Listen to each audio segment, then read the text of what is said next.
All right, let's dive in.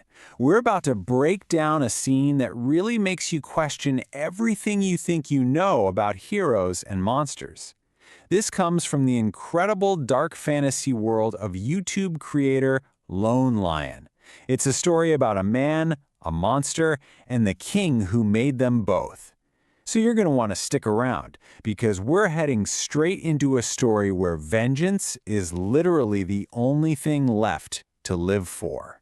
So, it all kicks off with this single line, talking about our main character, Kale. And this quote, it is just perfect foreshadowing. It tells you right away that we're not just about to see a fight, we're about to see the rules completely change. In a place that's built for brutal, predictable violence, something completely unpredictable just went down. Something that has everyone just baffled.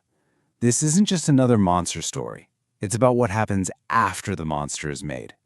You know, to really get who Kale is, we have to start with the event that threw him into the spotlight in the first place. Out there, on the blood-soaked sand of the arena, where it's all about survival, he did something that created a puzzle no one could figure out. Okay, just look at this for a second. The guy has enough power to take down a bronze giant, which is a huge deal, but then he turns around and shows mercy to a chimera. Now, in the kill-or-be-killed world of the arena, that makes absolutely zero sense. But here's the thing. This wasn't some random act of kindness. It was a move. It proves that Kale isn't just some mindless brute. He's thinking, he's playing a much longer game, and we're just now starting to see the board. It's an act of mercy that looked like pure madness, and it left the whole crowd scrambling for answers. And just like that, this one move shatters everyone's reality. The crowd basically splits right down the middle. On one side, you have people seeing his power and his mercy and thinking, wow, this guy must be a champion of the gods. But then you have the other side, and they see something else entirely. His actions are so strange, so unsettling, they start to wonder if he's not a hero at all, but some new, terrifying kind of monster. But here's the thing. The real story, the one that truly matters, isn't what happened in front of a screaming crowd. It's what happened next, in the total silence of a prison cell. This is where we go from the public show to the private truth. And believe me, what happens here is even more of a shock than what we saw in the arena. So after that incredible display, Kale gets an offer that any other person in his position would dream of. He's offered the one thing that was stolen from him, the one thing he should want more than anything else, freedom. This is supposed to be his big moment, right? The payoff for winning against impossible odds. And his answer to this incredible offer of freedom? A flat, simple no.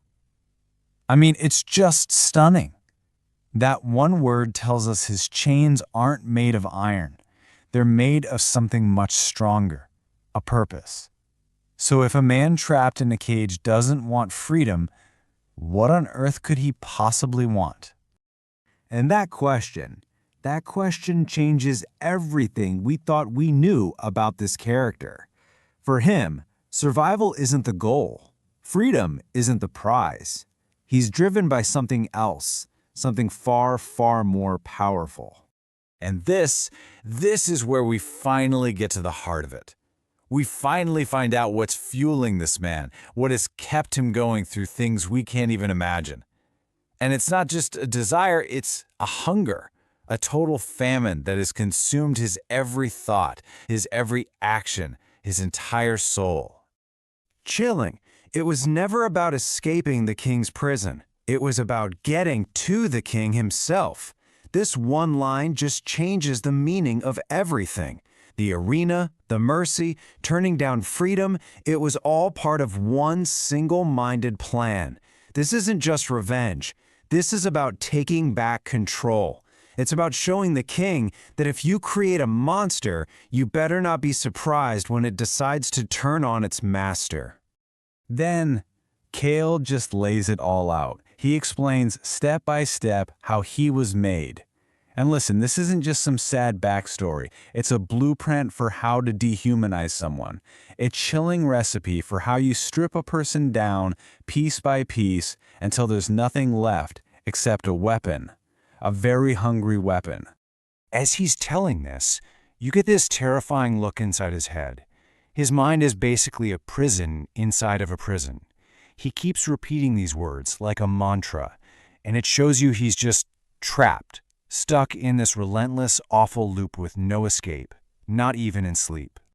And what's at the center of that loop? Just one thing. His whole world, everything he experiences, has been boiled down to this one constant sensation. For him, pain isn't just a feeling anymore. It's the air he breathes.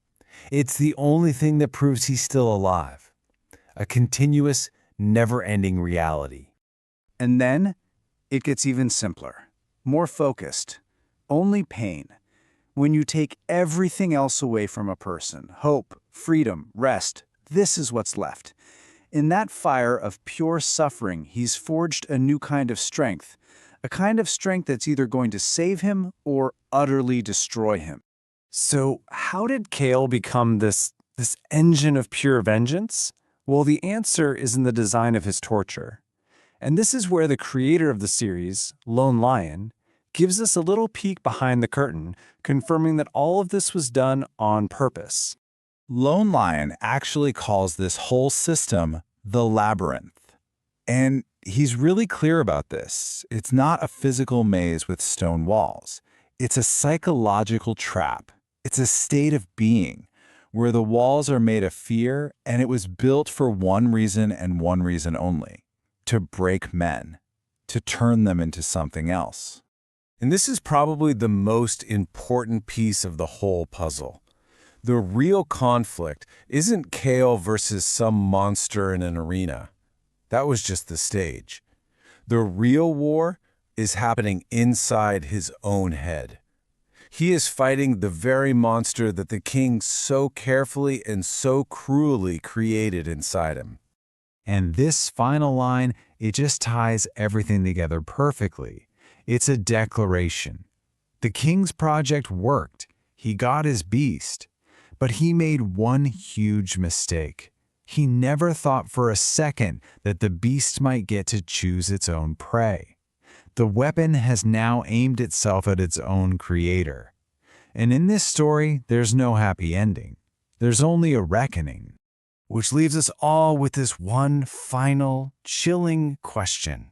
It's the ultimate cautionary tale about power, about creation, and about what happens when you forge weapons out of human souls. It's a question that should stick with you. When you build your own monsters, how long do you think you have before they come for you?